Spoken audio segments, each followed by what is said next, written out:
और अब हम जिस खबर का विश्लेषण करेंगे वो आपके पूरे परिवार की सेहत से जुड़ी हुई खबर है। आपको जानकर हैरानी होगी कि आपके भोजन की थाली में से जरूरी पोषक तत्व गायब होते जा रहे हैं।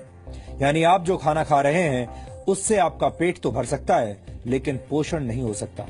नेशनल इंस्टीट्यूट ऑफ न्यूट्रिशन ने इसी वर्ष एक फूड कॉम्पोजिशन टेबल तैयार किया है, जिसके आधार पर इंडियन डायटिक एसोसिएशन यानी आईडीए ने भारतीय थाली से जुड़ा एक रिसर्च किया। इस रिसर्च के मुताबिक पिछले 30 वर्षों से भारतीय भोजन की ताकत और उसके पोषक तत्व लगातार कम हो रहे हैं। आपने अक्सर बड़े बुजुर्गों को ये कहते हुए सुना होगा कि पुराने जमाने में भोजन की बात ही कुछ और हुआ करती थी। हर चीज शुद्ध होती थी और आपका खाना शरीर को लगता था। बड़े बुजुर्गों की ये बात अब सच साबित हो रही है। आईडीए का रिसर्च इस बात को भी साबित करता है कि 30 वर्ष पहले खाने में शुद्धता की गारंटी आज के मुकाबले कहीं ज्यादा थी। आईडीए के मुताबिक गेहूं में 9% कार्बोहाइड्रेट कम हो चुका है। इसके अलावा बाजरे में 8.5% कार्बोहाइड्रेट कम पाया गया है। पिछले 30 वर्षों में मूंग की दाल में आयरन कंटेंट 6.12% कम हो गया है, जबकि मसूर की दाल में प्रोटीन 10% कम पाया गया। प्रोटीन हमारे शरीर के लिए बहुत जरूरी पोषक तत्व है और इसकी कमी से कई तरह की बीमारियां होती हैं। आटे और दाल के बाद सबसे ज्यादा इस्तेमाल होने वाली सब्जियों को भी चेक कर लीजिए।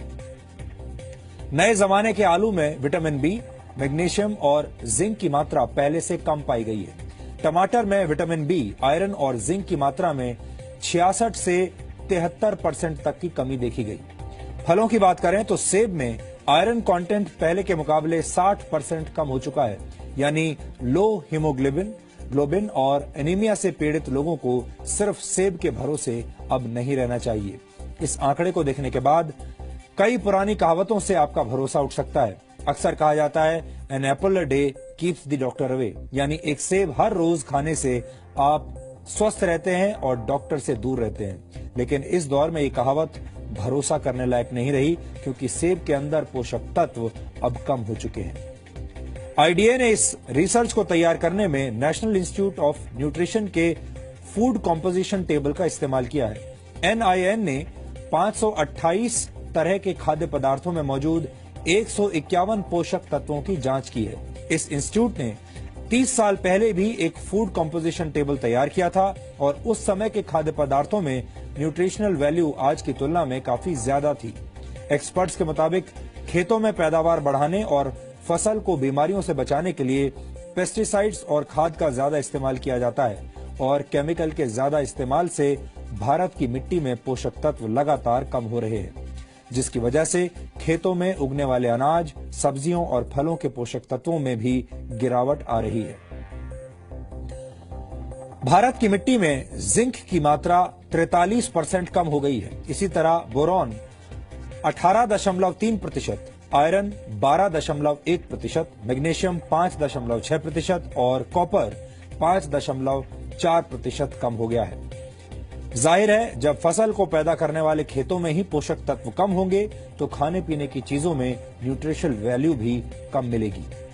इस रिसर्च के मुताबिक ऐसे अनाज, फल और सब्जियां खाने की वजह से आपकी सेहत पर अब फर्क पड़ रहा है, असर पड़ रहा है।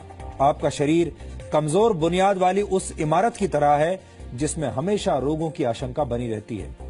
भारत एक उभरती हुई आर्थिक शक्ति है। भारत दुनिया का सबसे युवा देश है।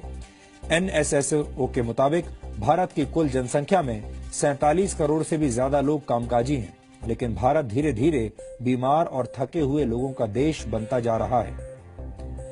दिसंबर 2015 में आई द लैंसेट की एक रिपोर्ट के मुताबिक सेहत के मामले में 5 ब्रिक्स देशों में भारत सबसे नीचे है। ब्रिक्स देशों में भारत के अलावा ब्राजील, रशिया, चीन और साउथ अफ्रीका शामिल है। 2013 में पूरी दुनिया में बीमार लोगों की कुल संख्या में से 20% भारतीय थे। भारत में इस वक्त 7 करोड़ लोग डायबिटीज के शिकार हैं और डायबिटीज का मरीजों की संख्या के मामले में भारत चीन के बाद दूसरे नंबर पर है। वर्ल्ड कांग्रेस ऑफ कार्डियोलॉजी के मुताबिक सन 2020 तक भारत में होने वाली 40% मौतें दिल से संबंधित बीमारियों की वजह से होंगी। भारत में हर 10 में से एक व्यक्ति किडनी की बीमारी से पीड़ित है और ज्यादातर लोगों को इसका पता तब चलता है जब उनकी किडनी 60% तक बेकार हो चुकी होती है। ये सारी बातें सुनकर आप चिंतित जरूर हो रहे होंगे।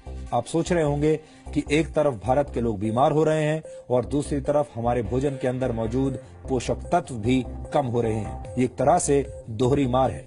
लेकिन इस विषय पर हमारा आज का वीडियो विश्लेषण देखने के बाद आपको थोड़ा लाभ जरूर मिलेगा और आप ये समझ जाएंगे कि मौजूदा दौर में शरीर में पोषक तत्वों की कमी को कैसे पूरा किया जा सकता है।